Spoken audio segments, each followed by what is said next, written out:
Upwork அப்படின்னு சொல்ற platform 1999 இருந்து இருக்குது. Fiverr அப்படின்னு சொல்ற பிளாட்ஃபார்ம் 2010 இருந்து இருக்குது. ஸோ 2 பிளாட்ஃபார்முமே ரொம்ப ட்ரஸ்டடான பிளாட்ஃபார்ம். நீங்க எதுல வேணாலும் உங்களுக்கு பிடிச்சதுல ஒர்க் பண்ணலாம். ஆன்லைன்ல ஏர்ன் பண்றதுக்கு பெஸ்டான இன்வெஸ்ட்மெண்ட் ஃப்ரீ வே அப்படின்னு சொன்னோம்னா ஃப்ரீலான்சிங் தான் சொல்லுவாங்க.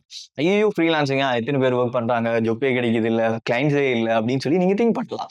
இந்த கிளைண்ட்ஸ் எடுக்கிறதுக்காகவே நிறைய பிளாட்ஃபார்ம் இருக்குது. எக்ஸாம்பிளுக்கு Fiverr இருக்குது, Upwork இருக்குது, அதே மாதிரி ஃப்ரீலான்சர் இருக்குது, பீப்பிள் பெர் ஹவர் இருக்குது, யூ கேன் நேம் இட், நிறைய பிளாட்ஃபார்ம் இருக்குது. பட் அதுல ரொம்ப பெஸ்டான பிளாட்ஃபார்ம் அப்படின்னு சொன்னா Fiverr-ஐயும் Upwork-ஐயும் சொல்லுவாங்க. ஸோ உங்களுக்கு டவுட் இருக்குது, நான் Fiverr-ல போகணுமா இல்ல Upwork-ல போகணுமா அப்படின்னு சொல்லி திங்க் பண்ணீங்கன்னா இந்த வீடியோ உங்களுக்கு. Upwork எடுத்துக்கிட்டீங்க அப்படின்னா எல்லாமே லாங் டைம் ப்ராஜெக்டா இருக்கும். அதாவது லாங் டைம் ப்ராஜெக்ட் அப்படின்னு சொன்னா என்ன அப்படின்னு சொன்னா நீங்க வந்து மந்த்லி வைஸ்ல வந்து கிளைண்டோட ஒர்க் பண்ணுவீங்க. Fiverr பொறுத்தவரையில் அப்படி இல்லை, ப்ராஜெக்ட் வைஸ்ல தான் ஒர்க் பண்ணுவீங்க. அதாவது ஒரு கிராஃபிக் டிசைனிங் அப்படின்னு சொல்லி எடுத்துக்கிட்டீங்கன்னா ஒரு டிசைனுக்காக உங்களை ஹையர் பண்றதுக்கு Fiverr-ல நிறைய கிளைண்ட்ஸ் இருப்பாங்க. பட் Upwork-ல எடுத்துக்கிட்டீங்கன்னா டிசைனர்ஸ் ஹையர் பண்றதுக்காகவே வருவாங்க. மந்த்லி உங்களுக்கு பேமெண்ட் பண்ணிக்கிட்டே இருப்பாங்க. நீங்க அவங்கள்ட்ட ஃபுல் டைம் ஜாப் பண்ற மாதிரி 6 மந்த் கான்ட்ராக்ட்லயோ இல்லை 1 இயர் கான்ட்ராக்ட்லயோ நீங்க அவங்களோட ஒர்க் பண்ணுவீங்க.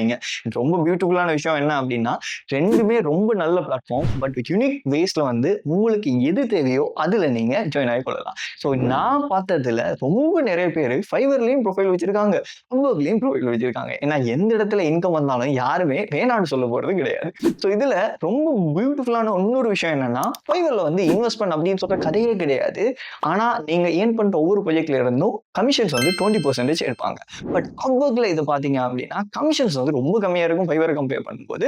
அண்ட் இன்வெஸ்ட்மெண்ட் அப்படின்னு சொல்றது இருக்குது. இதுல என்ன இன்வெஸ்ட்மெண்ட் அப்படின்னு சொல்லி கேட்டீங்க அப்படின்னா நீங்க ஒரு ப்ராஜெக்ட்டை கேட்கும்போது கனெக்ஷன் அப்படின்னு சொல்ற பாயிண்ட்ஸை வாங்கி தான் நீங்க கேட்பீங்க. ஸோ இந்த கனெக்ஷனை நீங்க வாங்குறதுக்காக டாலர்ஸ்ல ஸ்பெண்ட் பண்ண வேண்டி வரும். அது பெரிய அமௌண்ட்லாம் இல்லை, $15 வந்து ஸ்டார்ட் ஆகும். ஸோ நீங்க வந்து இப்படி ஒர்க் பண்ணீங்க அப்படின்னு சொன்னா உங்களால ஒரு ப்ராஜெக்டை நீங்க Upwork-ல இருந்து எடுத்தா போதும் லாங் டைம்ல பெரிய ஒரு இன்கம் எடுக்கலாம். இல்ல நான் ரொம்ப ஃப்ரீலான்சர் புதுசா இருக்கிறேன், இப்பதான் நான் ஃபீல்ட் ஆரம்பிக்க போறேன் அப்படின்னு சொன்னா நீங்க Fiverr சூஸ் பண்ணலாம்.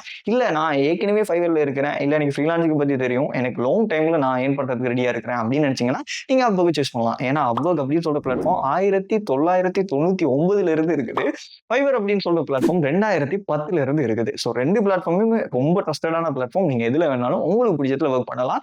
இது ரெண்டையும் மிஸ் பண்ணிடாம இருக்கிறதுக்கு நீங்க எப்படி ஃப்ரீலான்சிங்ல லேர்ன் பண்ணணும்னு நினைச்சீங்க அப்படின்னு சொன்னா ஸ்கிரீன்ல தெரியுற நம்பருக்கு I am a freelancer அப்படின்னு சொல்லி டெக்ஸ்ட் பண்ணுங்க. மோர் இன்ஃபர்மேஷனுக்கு நாங்க உங்களுக்கு ஹெல்ப் பண்றோம்.